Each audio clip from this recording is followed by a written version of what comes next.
Good morning, ladies and gentlemen. I'm meadsy69 and welcome back to some more OP replays, some more Hold My Beer. We haven't had a Hold My Beer for a long time, a very long time.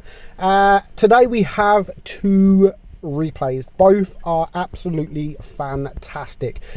First up we have Zeus 1999 in the FV4005. What a game this is, and what a tank this is. This tank is a very good tank when played correctly. If you don't play it correctly, you're going to get wrecked and you're not going to do a lot of damage. It is HEable. People do HE. Of course, you can use that consumable or whatever it is, provision that stops the HE big damage. But this tank, I mean, without the consumables and the equipment and etc., this tank is just an average tank. And I'm pleasantly surprised that he's not running the speed boost on this tank, because the speed boost is what makes this tank very good. And you can go with the mediums because it makes it a very quick tank. And of course you have the intra-clip reload consumable, which makes it like 1.2 seconds or something like that as a reload, which is for an auto loader. In 2.4 seconds, you can dish out over 1,000 damage, which is crazy. So he decided to go right, and pretty much the whole enemy team have gone left, and there is already one tank down. So already within a minute of the game gone, they are on the back foot. But now he has the rear of the T-57 heavy, and he gets 3 lovely shells into his rear, doing 1,509 damage with 3 shots. 3 shots, 3 shells, and he's on 1,500 damage. 2 tanks down now. There is an E100. He's going to wait for the reload. He does have a max, but he ruins it by the bounce, which is unfortunate. But a nice roll there, 470 damage, and he is now on a reload. I think he actually hit that object 140, which is pretty insane considering he was hull down. He hasn't got the greatest of turrets, the object 140, but that was still a nice shot. I think he penned. So now at the moment it is a 4 versus 6. There's still a lot of work to do. He can take out this Hori if he has to pen twice. He missed, or he bounces the first shot. He has to pen these 2 shots. He really does need to take this guy out, and he does exactly that for his first kill, bringing him now up to 2,700 damage. If he got the blind shot, it's around 3,000 or just over 3,000 damage. And they've now bring it down to a 4 versus 4. So they was on the back foot very early on, but he's managed to bring it back. And there's still a lot of work to do. You don't want to be getting shot from this Object 268. Now, was that a good trade? I'm not too sure if it was a good trade. And just looking at the banner there, he did actually get that shot on the Object 140 because he's on 4,600 damage. So I'm not too sure if that was a good trade or not. I mean, luckily the Object 268 didn't HE, so he's taken what, 600 hit points, and he brought the Object 268 down to a 1 shot. So it could be a good trade. But at the moment now it is a 2 versus 4. He has reloaded. He's going to take 2 shells to clear that guy. Is he going to reload for the full magazine, or is he going to wait to see if he can get a shot off? No, he is going to reload for that full magazine. So he's now on 2 kills. They are rushing the VK now. He can't do nothing to help the VK because he's still got 7 seconds left on the reload. Now, does he go for the E100? Or does he go for the M103? Now, he is on his own against both tanks. Still a lot of work to do. If the E100 can HE him, then that's going to bring him down to a 1 shot. So I don't think he's going to be able to, well, he won't be able to take out this M103. He does take a shot, and he fluffs that second shot there. That he fluffs the second shell. And now this is where the speed boost would come in handy. So he is now a 1 shot to this E100. He has to get away from the M103 very quickly, but he can't. He is going to take a shot, which now brings him down to 145 hit points. He is going to reload before this M103 does, so he does manage to take him out. Now again, I wouldn't go for the reload here. I'd wait to see if he can get a shot off, because if he can get this final shot off, then it is possible that he may be able to clear him with 3 shells, but I'm not quite sure if he would be able to. So he is going to go for the full reload. Now, the E100 isn't the smartest of players, but still, he is on 1800 hit points, whereas this FV is only on 145. The E100 just needs to sneeze on him with HE and he will be gone. So he's trying, you can see he's trying to bait a shot here. Lovely shot, and he did exactly that. He baited the shot, and now he has all the time in the world to aim at that guy. Now he's going to go for the full reload again, because now he couldn't get that shot off. So going for the full reload was, he had to do it, because he can now clear this E100 with 3 shells.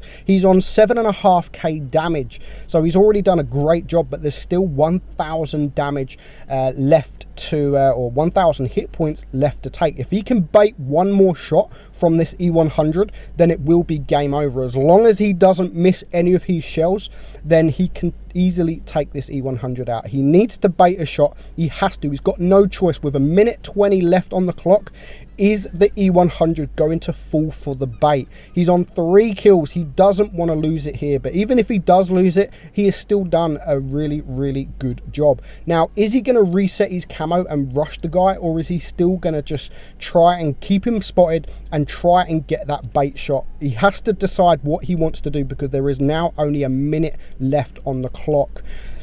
The E100 is pushing. What is he going to do? Is he going to try and splash them with HE, or is he not smart enough to use the HE? I don't know. I don't think it matters what shell he actually uses, because this tank, there is literally 0 armor. So there's not much hope of getting a bounce, but the time is now running down very, very quickly. 30 seconds left on the clock, and there was the bait. He gets the bait. He has to pay attention. He can't miss this shot, and of course he was never going to miss it. Well played indeed. 8,500 damage, 4 kills. That come down to the wire there. Lovely, lovely game. Made some credits as well, and 1766 base XP. So thank you, Zeus, for sending me that in. Sorry for the delay in showing these replays. As you know, I had a break, so I have kept the best games. Next up, we have Tomahawk, and he is driving the M4A1 Rev.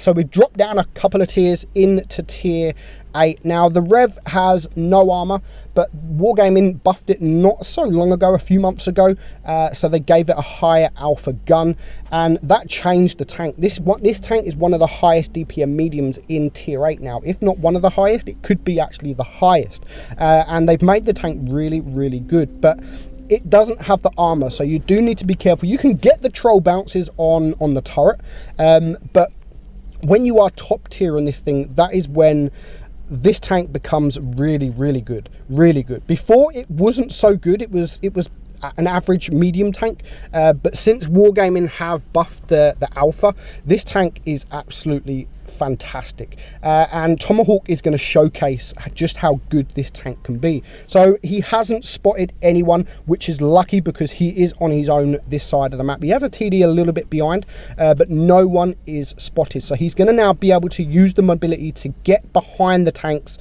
go snipe, he says, to the TD. So we should be able to get behind these tanks now and get some shots off from distance, as you can see, and hopefully not get spotted. But there is the SU-152. He's gone already. He has disappeared. So that is one big tank down on his team. So as long as the team, his green team, can hold these red tanks here, he can get some side shots off, and he's getting some nice shots off on this Tiger 2. You can see the Tiger 2 is just like, what the F, where is this coming from? And he is started to back up, so he's bringing that guy down to a 1-shot, and he's already farmed 1k damage, so not bad. But there goes an IS, so he has to get closer now, because he's not got any shots off. But of course, the closer he gets, the more chance he has of getting spotted, and he really doesn't want to get spotted, but he does get spotted. So now he has to be very careful. The SU-152 is turning to look, and you don't want to go side on to an SU-152 in this tank, because he can HE the side of you, and that will be almost all of your hit points gone. So it is 4 versus 7. 4 versus 7 already, and you can see the green team is just vanishing. 3 versus 7. There is a couple of low hit point tanks. We can see the Tiger there. The ISU-152 is pretty low hit points. The P43 is pretty low, and he does manage to take care of that Tiger. But the Tiger 2 on his team has also gone. He is now spotted, and it's a 2 versus 6. A lot of work to do, but he's pumped out almost 2k damage. Again, that was a nice shot on the ISU-152, and now he's just going to back up, reset his camo, and come in from a different direction. There's no point staying there when you are spotted, because all of these tanks are looking at him. And here comes the ISU-152. Lovely shot there, lovely bait shot. The SU-152 misses his shot. He is a one shot, but he can't really push with the Black Prince up there, and he's getting some lovely shots here. 2,900 damage. It's still a 2 versus 6. Still a lot of work to get done from this guy. 300 alpha there into the Black Prince. As we know, the Black Prince has got great DPM, and here comes the two 152s. Both are a one shot, and a lovely bounce, which was a vital bounce, because the SU is now a one shot on his team, so it could be left with a 1 versus 6, but it wasn't. He takes out the SU-152, and now he has to take out this ISU-152, and he does exactly that. But there is still one more SU-152 to clear, and oh my god, he misses. That was unfortunate for the SU-152, and now he can get behind. If he can average roll this guy, he can clear him in one shot, but there goes the SU-152 on his team. So it was a 1 versus 4, but now he is a 1 versus 3. He's on 4.3k damage, and now it is looking quite possible. We know that the P43 isn't a great tank. We know that the KV3 isn't a great tank, and we also know that the Black Prince is low hit points, because he brought the hit points down. But there's still a lot of work to do. No matter how many hit points the enemy have got, a 1 versus 3 is still a tough job. He switches to the heat there, unfortunately misses the KV3, and that makes him spotted. Now, does he rush this guy? There's still plenty of time, just over 2 minutes left on the clock. Does he reset his camo, or does he just rush this KV3? I personally would leave the KV3 and go and try and either find the P43 or the Black Prince, because they are the quicker tanks. They are the tanks with the DPM. The KV3, even though he might have a high alpha gun, I'm not quite sure what gun he's got, but he's a very slow tank. And there is the P43. He's a 2 shot. As long as he can get this shot, he is going to bring him down to a 1 shot, 166 hit points. And I personally wouldn't run away. I would definitely try and my hardest to clear this guy before the Black Prince and before the KV3 can come closer to him. And he's going to do that. He's going to reset his camo and go back to where he come from. He's on 4 kills. To get this, he's going to win this, he's going to have to win a 1 versus 4 and to get big damage. He does take a shot there from the Black Prince again. I wouldn't run away, even though the Black Prince has got great DPM. He is just a 2 shot to this for this Rev. So, but here comes the KV3.